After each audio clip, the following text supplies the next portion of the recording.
Hi, everyone, and welcome. My name is Halim Johnson. I am part of the Responsive Academy team, and I'm very excited to be joined today where we spotlight how real teams are using Responsive to transform the way that they work. I'm talking with Linda English from Open Up Resources. So let's get started. Linda, do you want to introduce yourself?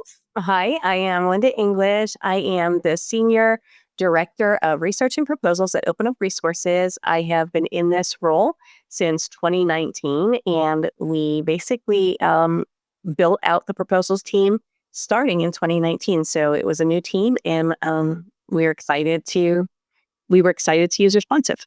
I have to bring up that process of actually deciding to go with Responsive. How did that look? How did you get in buy-in from your executive leadership team, your SME team, etc.? So when we first decided that we needed another tool besides the Google Drive, like I said, I had been on sabbatical.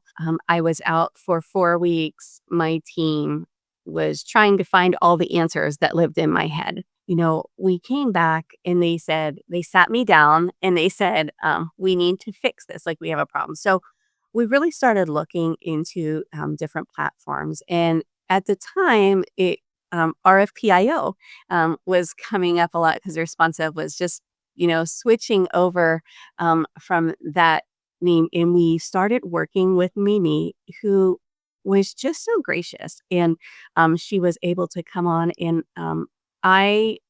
in one of my past roles, I was a sales support engineer. So I had worked in a role where I knew that you can make a platform look very easy to use when it's not so easy to use. My team, we carved out 2 hours into our already busy schedule, 2 hours a day, where we would dive in and we would ask each other questions and test things.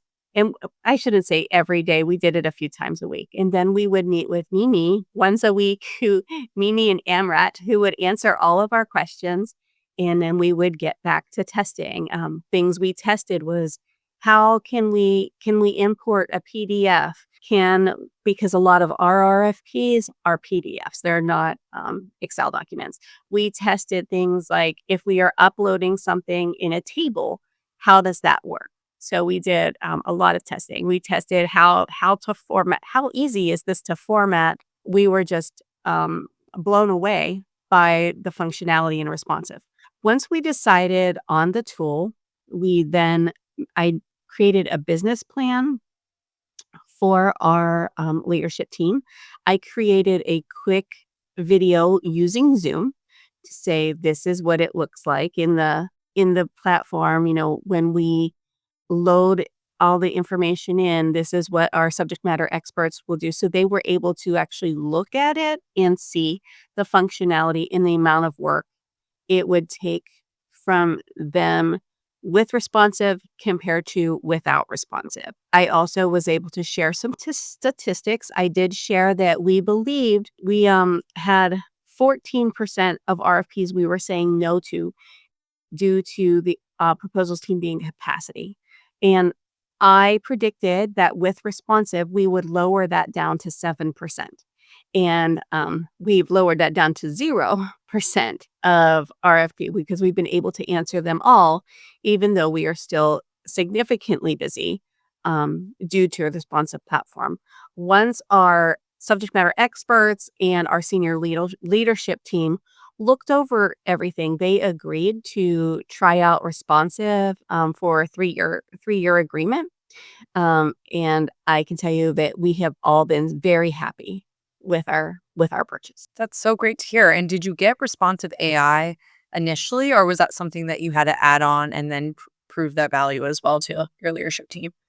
We did decide to get the Responsive AI initially. I showed actually I was able, because we had access to our Sandbox account, I was able to show the functionality of the AI and how that would help and save time as well. So it was an easy decision. Yeah, that's awesome.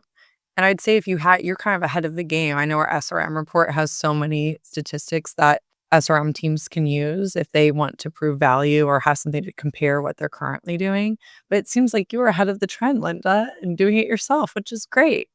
And I have to give you a compliment because when you are in webinars, you always ask such good questions. So I have no doubt that you did so as well during your testing experience with EAB. Yeah, one of the other things that we really appreciate with responsive is there is a lot of training that happens throughout the year that you don't have to sign up. Like it's not something that you pay for. There are the coffee chats, there are webinars. I know that in May is the month of certification. Last year, my whole team, we all got certified. So that was great. In October, you all host the Responsive Summit. And it's just something that we've really enjoyed and appreciated, that there's so much information that we are able to self-teach, and also you build that community with responsive users. Yeah, and I know we were talking offline about the community of users through different events, the community itself, and, events like BPC. And it's so true. There's so many people out there that are in the same position as you. And I think before a tool like Responsive was available, you might have felt a little bit more siloed or, oh, my job is really, no one can understand it. So it's so nice to go and share tips with each other. I think that's so great because even on this call today, when we were talking about hierarchical tags, see, I got it. I feel like I learned something new. So that's the same as when you get to connect with other users. But awesome. Thank you, Linda. Thank you.